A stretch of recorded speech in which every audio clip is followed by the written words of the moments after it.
Namo Buddhaya, perkenalkan saya Herman SPD BMM, CPS, CPM, CDS. Ya, di sini saya selaku narasumber yang akan menyampaikan terkait tentang public speaking atau berbicara di depan publik atau di depan khalayak ramai. Tentu public speaking ini adalah sebuah seni komunikasi yang tidak bisa kita pungkiri. Di dalam beberapa literatur boleh kita katakan bahwa seni berbicara itu adalah bagian daripada sebuah kehidupan manusia. Kalau di dalam bahasa Inggris dikatakan sebagai body language ya, artinya bahwa bahasa tubuh pun itu adalah seni komunikasi. Sehingga pada saat mimik wajah kita menyampaikan rasa ngantuk, rasa bosan, rasa jenuh, rasa tidak suka, rasa bahagia, itu adalah bahasa komunikasi yang tidak bisa kita bohongi. Tatapan wajah kita, tatapan mata kita, senyuman, bahkan tepuk tangan sekalipun itu juga komunikasi yang tidak bisa dibohongi. Apakah orang itu jujur atau orang itu berbohong? Itu semua adalah ilmu komunikasi. Sehingga begitu penting komunikasi di dalam kehidupan kita sehari-hari. Nah, tentu di sini akan saya sampaikan kepada para pemirsa dimanapun Anda berada yang melihat konten ini atau video ini, tentu harapan saya dengan kita belajar berkomunikasi, komunikasi juga memiliki etika komunikasi. Sehingga bagaimanapun kita berkomunikasi itu tidak asal bicara, atau secara umum boleh saya katakan komunikasi itu adalah ngomong yang penting, bukan yang penting ngomong ya. Kalau yang penting ngomong itu terkadang-kadang yang tidak penting pun diomongkan. Nah, sehingga tidak memiliki nilai-nilai seni. Kalau saya boleh mengutip di dalam bahasa Pali dikatakan subhasita cakya waca eta manggala mutamang. Artinya bahwa subhasita cakya waca, subha itu indah, waca itu adalah ucapan. Sehingga Sang Buddha juga menyatakan bahwa ucapan itu harus indah. Indah di sini itu adalah jauh dari kata-kata yang provokatif. Jauh dari kata-kata yang mengujar kebencian. Jauh dari kata-kata yang sifatnya menjatuhkan, memfitnah atau berbicara kasar. Karena ini adalah bagian daripada etika Buddhis dalam berkomunikasi. Sang Buddha sudah sangat ramah lingkungan dalam menyampaikan ini di dalam peraturan kedisiplinan oleh para biku, bahkan umat awam sekalipun sangat menjunjung tinggi arti sebuah etika komunikasi. Nah, kepada para pemirsa dimanapun Anda berada, tentu kalau saya merujuk lebih dalam lagi teori-teori berkomunikasi, yang pertama tentu semua orang itu memiliki ide ya. Anda boleh catat yang pertama adalah ide. Semua orang memiliki ide ataupun ide ya dalam pemikiran mereka. Seperti salah satu contoh, misalkan saya menyatakan coba Anda sekalian mengambil pulpen dan kertas kosong, Anda gambar sebuah lingkaran di dalam kertas. Silakan Anda boleh coba di rumah. Kira-kira ide apa yang Anda munculkan saat Anda melihat sebuah gambar lingkaran di kertas yang Anda coret? Pasti akan muncul ide, oh lingkaran ini menggambarkan jam dinding misalkan. Lingkaran ini akan saya gambarkan menjadi bola dan lain sebagainya. Sehingga dari jam dinding tadi bisa Anda jelaskan bagaimana cara membuatnya, manfaatnya apa, tujuannya apa, kendala yang didapatkan kalau tidak ada jam misalkan di ruangan kita, itu bisa Anda jelaskan menjadi sebuah topik pembahasan dari ide yang Anda munculkan. Misalkan yang kedua Anda mengambilkan gambar segi 4 ya, persegi 4 begitu ya. Anda bisa menerjemahkan itu misalkan menjadi buku. Ya mungkin Anda menerjemahkan segi 4 itu menjadi apa saja. Misalkan segitiga menjadi kue lupis atau gambar gunung ya, atau mungkin tanda rambu-rambu lalu lintas. Nah, apapun itu ya. Jadi yang pertama yang dibutuhkan seorang komunikator atau kita sebagai public speaker adalah ide yang harus kita munculkan. Misalkan Anda ingin menceritakan keindahan Kota Batu. Apa yang ada di dalam benak kita tentang Kota Batu misalkan. Kota Batu adalah kota wisata apel. Ya, sehingga di dalam muncul di benak kita adalah apel. Nah, itu bisa kita ceritakan. Atau kita ingin menceritakan objek-objek wisata yang ada di Kota Batu, bisa Anda jelaskan. Misalkan Anda orang Lombok, Anda boleh menceritakan apa yang ada di sana, Gunung Rinjani misalkan. Atau mungkin Anda ingin menilik tentang kuliner, pelecing kangkung misalkan. Anda orang Jepara, orang ada di Jawa Tengah, misalkan Anda ingin menceritakan tentang enaknya makan ikan manyung. Ya, masih banyak lagi. Anda orang Chinese, Anda boleh menceritakan tentang apa style budaya yang ada misalkan. Sehingga bagi saya, seorang pembicara itu tidak boleh mati akal, artinya harus banyak memiliki pengetahuan, harus memiliki banyak pembendaharaan kata, harus rajin membaca. Ya, karena pepatah mengatakan orang yang senang membaca itu adalah membuka jendela dunia. Sehingga saya yakin Anda sekalian senang membaca, senang mencari tahu, itu Anda akan menambah wawasan cakrawala Anda untuk bisa berbicara menjadi seorang public speaker ya. Baik, selanjutnya adalah ide tadi itu Anda tuangkan menjadi sebuah konsep. Yang kedua adalah konsep. Anda catat. Konsep yang ingin Anda ceritakan tentang apa yang sudah Anda pikirkan dari ide yang sudah Anda munculkan, jadikan itu sebuah konsep yang harus Anda buat ya. Silakan Anda ambil pulpen, Anda ambil kertas, Anda ikuti perintah atau instruksi saya. Silakan Anda tulis judul ya, tulis judul apa yang ingin Anda bahas misalkan. Anda ingin membahas tentang kuliner misalkan di tempat Anda. Anda ingin membahas tentang tradisi adat budaya yang ada di tempat Anda. Anda misalkan ingin membahas tentang apa saja ya, kita belum bicara Buddhis dulu, kita bicara tinjauan umum dulu.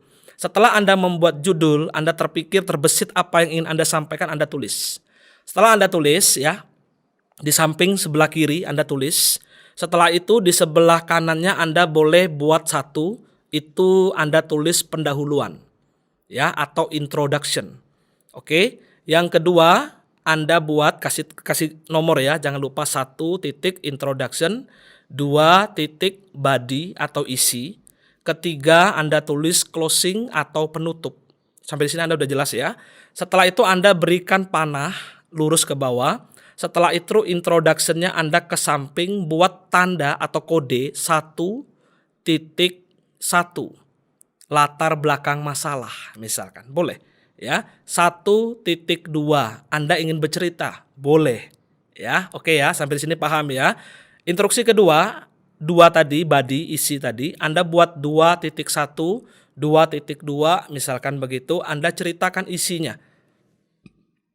Isi apa yang ingin Anda ceritakan tentang topik yang sedang Anda bahas. Misalkan Anda membahas tentang berbuat baik ya. Berbuat baik itu nanti di situ Anda bisa kasih 1 Anda berdana, 2.1 dana misalkan ya. 2.2 sila, 2.3 meditasi, 2.4 misalkan panya atau kebijaksanaan. Nah, jadi dari hal itu nanti Anda kembangkan lagi ke samping ya. 2.1.1 penjabarannya begitu ya, tentang sila misalkan. 2.2.2 misalkan tentang meditasi begitu. Jadi kalau Anda membuat konsep itu bukan membuat cerita, tetapi Anda membuat kerangka berpikir. Ya, itu rumusnya. Kalau seorang pembicara nanti Anda ingin berbicara tentang pidato, Anda misalkan nge-MC ya, Anda misalkan berkhotbah di wihara-wihara, Anda ingin mengajar apapun sebagainya, ingat ya, ini adalah peta pemikiran, mind mapping ya. Anda boleh buat ini. Kalau dalam bahasa komunikasi adalah tentang konsep ya, konsep berpikir. Sehingga Anda tuangkan konsep berpikir Anda itu sebagai kerangka berpikir, itu adalah gambaran-gambaran umum saja. Nah, nanti teman-teman bisa berbicara sesuai dengan kerangka berpikir tadi. Jadi Anda kalau maju ke depan tidak perlu membawa contekan berlembar-lembar ya. Kalau seorang pembicara bahkan bila perlu dia sudah menghafal konsepnya di luar kepala. Artinya sudah tahu alur yang ingin disampaikan itu poin-poinnya apa saja. Ya, setelah teman-teman sudah membuat poin-poinnya tadi, teman-teman tinggal mengembangkan kata-kata ataupun kalimat ya. Maka tadi saya katakan Anda semua harus rajin membaca. Harus rajin mencari informasi terkait apapun tentang kedisiplinan ilmu. Tanpa harus Anda batasi baik itu secara Buddhis maupun secara umum. Sehingga Anda akan kaya dengan pengetahuan, luas wawasan, sehingga komunikasi Anda pun akan lancar. Itu triknya kalau teman-teman ingin belajar menjadi seorang public speaker ya. Nah, selanjutnya setelah Anda bercerita, Anda menerangkan, yang terakhir closing, jangan lupa ya. Closing itu penutup. Penutup itu teman-teman ingin menyampaikan apa? Misalkan menyampaikan sebuah kutipan tentang isi Tipitaka, misalkan di Jataka atau di Anguttara Nikaya ataupun di suta-suta lainnya, bahkan Abhidhamma sekalipun silakan, terkait tentang tema yang Anda angkat. Jangan di luar itu. Atau mungkin ada para ahli yang memberikan sebuah statement atau sebuah pernyataan terkait hal itu. Itu hanya untuk memperkuat argumen Anda terkait tema yang ingin Anda angkat, sehingga ini sebagai referensi pendukung Anda untuk menyatakan argumen atau pendapat Anda atau topik Anda itu, oh ternyata ada para ahli atau mungkin suta-suta Sang Buddha yang mengiyakan, mendukung apa yang Anda sampaikan, ya. Setelah itu jangan lupa Anda membawa ajakan. Ya, misalkan contoh. Bapak Ibu, saudara-saudari yang berbahagia, terimalah salam Dhamma, Namo Buddhaya. Pada hari ini saya akan menjelaskan tentang sila. Sila adalah moralitas, di mana seseorang harus menjalankan sila dengan baik. Ini adalah bagian daripada sila sangwara atau pengendalian diri berdasarkan moralitas.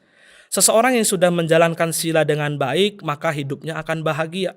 Sang Buddha juga telah menjelaskan dengan kekuatan sila seseorang itu bisa mengikis kekotoran batin. Dengan kekuatan sila juga seseorang itu bisa hidup bahagia. Dengan kekuatan sila pun seseorang bisa menuntun diri mencapai nibbana. Sehingga kekuatan sila sangatlah penting dalam kehidupan sehari-hari. Sebagai penutup, Bapak Ibu saudara-saudari, sila tidak cukup melainkan harus memiliki hiri, malu untuk berbuat jahat, dan otapa takut akan perbuatan jahat yang dilakukan. Semoga hal ini menjadi pedoman dalam hidup kita menjadi umat Buddha yang baik. Sekian, terima kasih, Namo Buddhaya. Nah, itu contoh, ya. Artinya bahwa teman-teman bisa berbicara terstruktur, terukur, dan teratur. Ini jangan lupa. Sebagai seorang public speaker, tidak boleh ngomong panjang kali lebar kali luas yang jauh dari topik, bahkan membuat pendengarnya menjadi jenuh. Tolak ukur orang berbicara maksimal hanya 45 menit. Itu sudah tingkat kebosanan orang akan muncul. Misalkan kalau saya boleh katakan, Anda menjadi seorang pembicara yang handal, mampu menghipnotis panggung, artinya bahwa mampu menghipnotis audiens sehingga mereka terbius untuk mendengarkan tema topik yang Anda sampaikan dalam waktu berjam-jam, berarti Anda seorang pembicara yang luar biasa. Ya, itu di luar konteks yang saya sampaikan. Tapi kalau kita sebagai pemula, kita sebagai orang yang biasa-biasa saja, jam terbang kita tidak terlalu tinggi, ya 30-45 menit itu sudah saya rasa lebih daripada cukup. Khotbah yang Anda sampaikan, apapun yang Anda sampaikan itu materi saya rasa sudah sangat maksimal. Teman-teman sekalian, itu sebagai contoh bahwa Anda bisa nanti berbicara di depan umum tanpa harus takut, tanpa harus grogi. Baik, selanjutnya yang ketiga adalah Anda perlu mempersiapkan diri. Ya, mempersiapkan diri itu macam-macam. Yang pertama, Anda harus menyiapkan slide atau layar tayang Anda dengan baik kalau Anda menggunakan PowerPoint untuk presentasi. Satu, siapkan bahan tayang dengan baik. Ya, membuat slide dengan baik. Kadang-kadang orang membuat slide atau membuat PowerPoint teks itu terkadang-kadang mereka bukan membuat PowerPoint, melainkan membuat Power Text. Artinya mereka membuat panjang kali lebar sebuah kalimat di dalam sebuah PPT atau PowerPoint teks tadi. Seharusnya mereka mendesain, ya, membuatlah PowerPoint itu hanya sebatas PowerPoint. Ingat, PowerPoint itu adalah kekuatan dari poin yang ingin Anda sampaikan dalam bentuk teks, bukan kalimat, ya. Seperti tadi contoh yang saya sampaikan di dalam kerangka berpikir kita, konsep berpikir kita tadi yang kedua itu, nah itu Anda tuangkan di dalam PowerPoint. Pertama, apa yang ingin Anda sampaikan.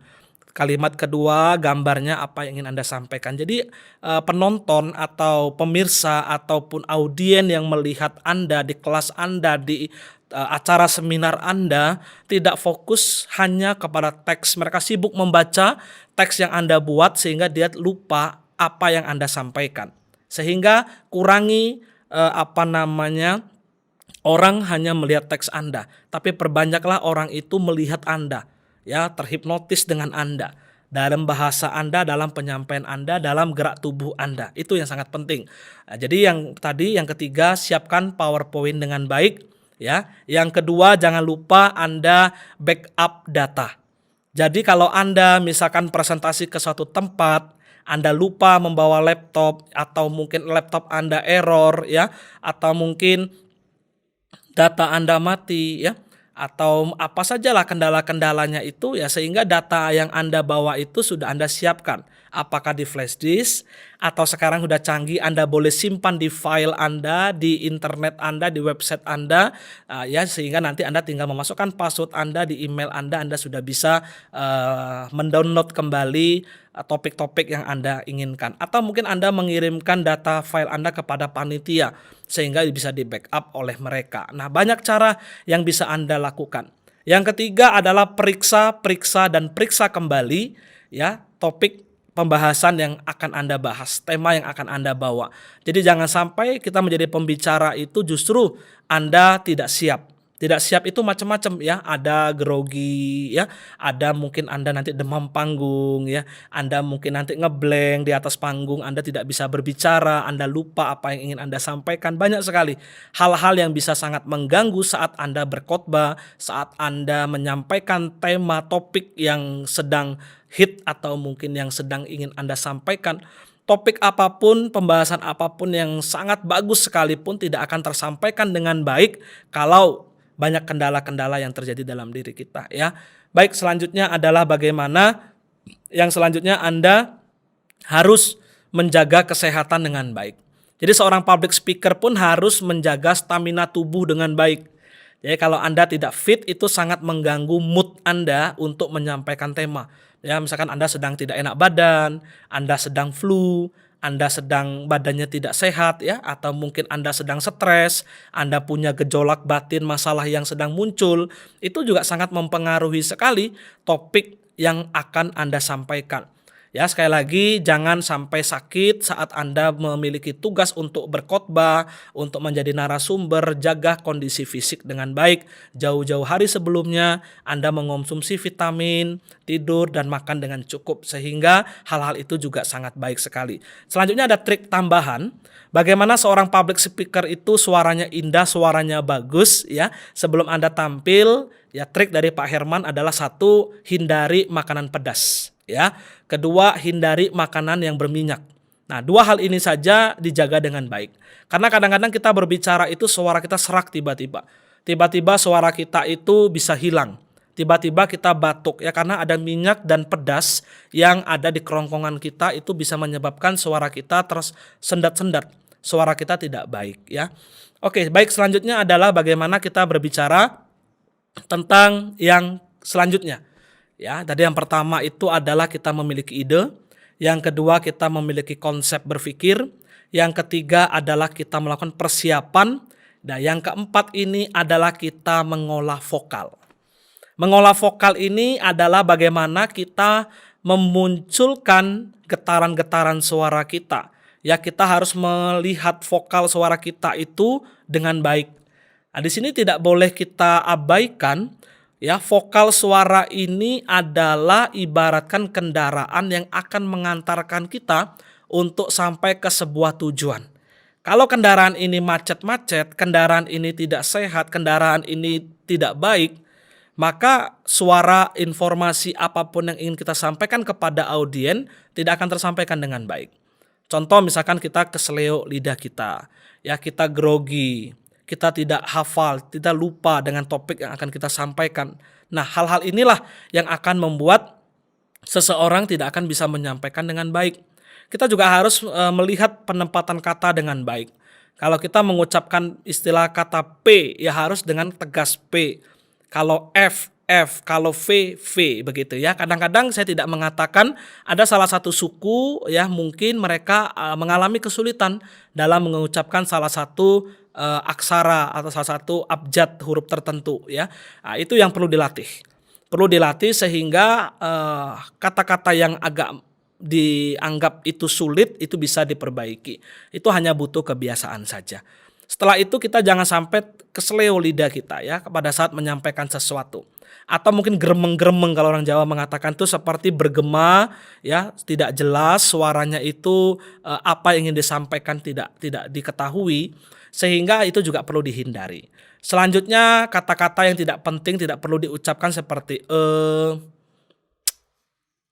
mmm, begitu ya. Nah, itu adalah kata-kata yang tidak bermanfaat, tidak ada sesuatu hal yang memiliki makna, sehingga itu juga boleh dikatakan tidak penting untuk diucapkan. Memang tidak bisa dikatakan semua pembicara tidak melewati itu, tetapi semua pembicara akan mengalami itu. Hal itu memang tidak lazim untuk dilakukan karena memang sangat menghambat apa yang ingin kita sampaikan. Selanjutnya kalau kita ingin menyampaikan sesuatu ada terjadi kekeliruan, kesalahan, Anda tidak perlu meminta maaf tetapi Anda cukup mengatakan maksud saya. Misalkan saya mau berbicara sesuatu, mengalami kesalahan, lupa, jadi cukup Anda mengatakan, "Maksud saya adalah demikian." Begitu ya. Jadi Anda tidak perlu minta maaf, tetapi cukup ditegaskan, "Maksud saya adalah demikian." Begitu. Nah, jadi hal-hal demikian yang perlu banyak, saudara-saudari, teman-teman lakukan. Jadi pada hari ini saya hanya bisa memberikan sebuah topik-topik secara teori saja. Memang sebaiknya di dalam teori-teori ini kita selingi dengan praktik begitu. Mudah-mudahan di suatu saat nanti teman-teman bisa mengikuti kegiatan-kegiatan training public speaking dimanapun berada untuk menambah kekayaan. Sehingga di dalam teori juga teman-teman harus praktik untuk berbicara. Berbicara di depan publik itu, di depan orang ramai tidaklah semudah yang kita pikirkan. Apalagi dengan durasi waktu saya ujian dulu, ya saya ditantang oleh tutor-tutor saya untuk bisa berbicara 3 menit di depan mereka. Dengan pembuka, isi dan penutup tepat pada waktu, tidak boleh molor, jadi harus teratur, terstruktur, dan terukur. Itu sebuah tantangan yang luar biasa. Sehingga di sana saya akan berpikir waktu itu, ternyata berbicara di depan umum secara teratur, terstruktur, dan terukur itu tidaklah mudah, amat sulit.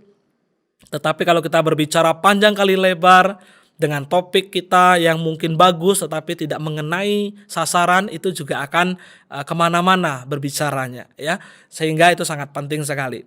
Nah, selanjutnya selain kita berbicara vokal, kita juga perlu memperhatikan bagaimana adalah total image kita ya, atau boleh saya terjemahkan itu bagaimana pembawaan diri kita saat kita berbicara di depan publik.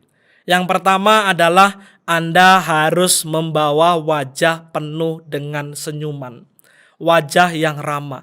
Nah, kalau Anda sebagai pembicara muka Anda masem, Anda lagi tidak mood, Anda lagi boring, Anda menunjukkan ekspresi wajah yang tidak mengenakkan, maka orang-orang yang melihat Anda sudah jenuh duluan, sudah ikut merasakan aura negatif Anda, sehingga mereka juga tidak nyaman melihat Anda dalam berkhotbah, tidak nyaman melihat Anda berbicara. Ya, jadi waktu saat Anda nanti naik ke panggung, Anda naik ke podium, usahakan mood Anda, kejenuhan Anda, masalah pribadi Anda singkirkan dulu. Anda usahakan munculkan wajah dengan penuh senyuman.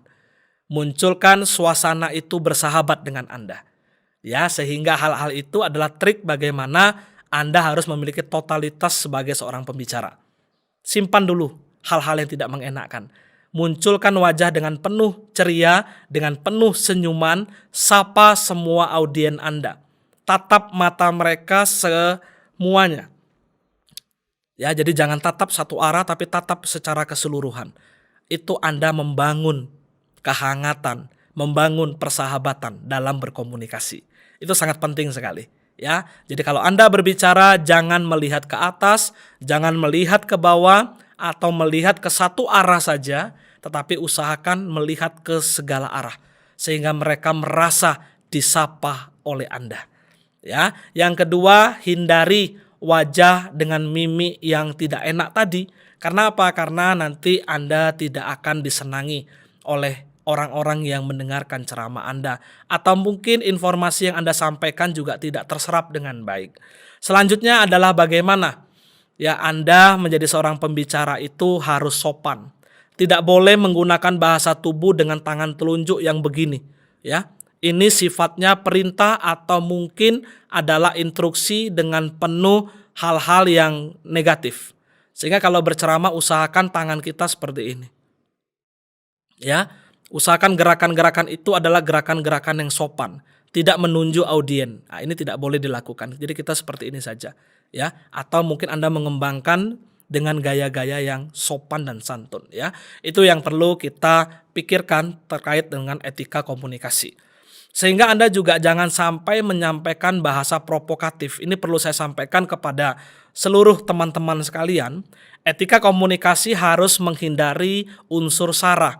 Tidak boleh menyinggung agama apapun, tidak boleh menyinggung suku, adat, budaya, bahasa tertentu, ya, jangan sampai ada penistaan agama. Sehingga dalam berkomunikasi yang kita junjung adalah nilai-nilai etika, ya, etika kemanusiaan, sehingga yang kita sampaikan informasi kita adalah informasi sukacita penuh kebahagiaan, bukan informasi yang menakutkan, informasi yang mengancam, ataupun informasi yang bisa membuat merusak mental seseorang. Ya, komunikasi yang baik adalah membangun spirit, membangun inspirasi, membangun sebuah motivasi, membangun sebuah edukasi, membangun sebuah nilai-nilai spiritualis yang bisa membuat orang menjadi lebih baik, dan lebih baik. Itulah seorang pembicara yang handal, sesuai dengan ajaran Buddha. Nah, selanjutnya adalah bagaimana kita harus berpakaian sopan saat Anda naik ke atas panggung. Paling tidak, Anda yang tidak berjubah, mungkin para bante, para samanera atasilani, para suhu, ya, para biksuni, para samaneri, kita sebagai umat awam, kita naik ke panggung, paling tidak berkhotbah atau menyampaikan sesuatu informasi, paling tidak Anda menggunakan batik seperti yang saya gunakan. Batik yang saya gunakan ini adalah style atau model Indonesia, batik Nusantara. Inilah batik kesayangan kita, batik milik identitas warga Indonesia adalah batik, ya. Atau yang kedua, misalkan Anda ingin menggunakan jas yang rapi, silakan saja. Anda ingin menggunakan kemeja lengan panjang yang berkerah, silakan saja. Nah, pesan saya adalah gunakan pakaian yang rapi, pakaian yang sopan, pakaian yang layak untuk dikenakan sebagai seorang pembicara. Demikian pula untuk wanita juga harus menggunakan celana yang panjang atau mungkin rok yang lebih panjang. Jangan sampai menggunakan rok di atas lutut, ya, karena itu sangat mengganggu sekali. Sehingga bagaimanalah etika kita berkomunikasi saat kita duduk, pakaian apa yang bisa kita gunakan yang baik. Selanjutnya adalah bagaimana kita menggunakan pakaian yang tidak memiliki banyak corak atau warna. Nah, kalau saya, Anda bisa hitung ya, warna batik saya ada berapa macam tuh. Tetapi harus masuk, harus sinkron, jangan kontras. Kadang-kadang saya melihat ada yang menggunakan bajunya beda, warna motifnya banyak sekali, nanti celananya warnanya beda, sepatunya beda, belum dasinya beda, ya. Jadi usahakan jangan banyak warna-warni. Itu juga tidak menarik, ya. Menjadi seorang pembicara, usahakan pakaian yang Anda gunakan itu adalah pakaian yang tidak banyak corak, tidak banyak warna, ya, paling tidak 3 warna cukuplah. Sehingga itu pun harus disesuaikan warna yang masuk dengan warna yang lain, ya, kombinasi warna perlu diperhatikan dengan baik. Itu saja yang bisa saya sampaikan kepada teman-teman, sehingga sebagai kesimpulan adalah teman-teman ingin menjadi seorang pembicara yang hebat, pembicara yang profesional, pembicara yang handal.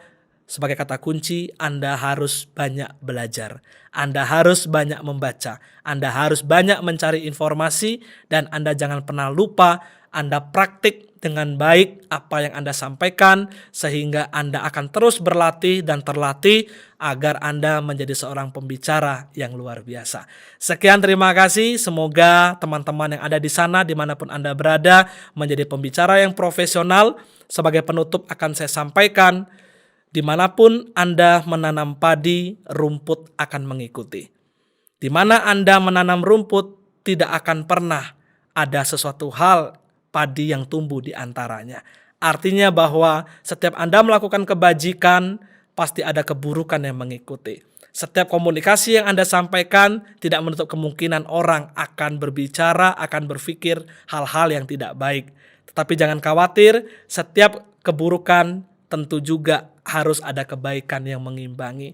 Demikian antara padi dan rumput, rumput dan padi akan selalu ada dimanapun mereka berada. Di dalam kebaikan ada keburukan, Di dalam keburukan juga pasti ada kebaikan, tergantung kita sebagai pembicara menyikapi bagaimana untuk bisa disikapi. Semoga kita menjadi pembicara yang handal, bicara yang baik, menjadi pembicara yang memiliki etika-etika kemanusiaan, etika-etika spiritual, sehingga pembicaraan kita bisa terstruktur, teratur, dan terukur. Sekian, terima kasih, selamat, dan namo buddhaya.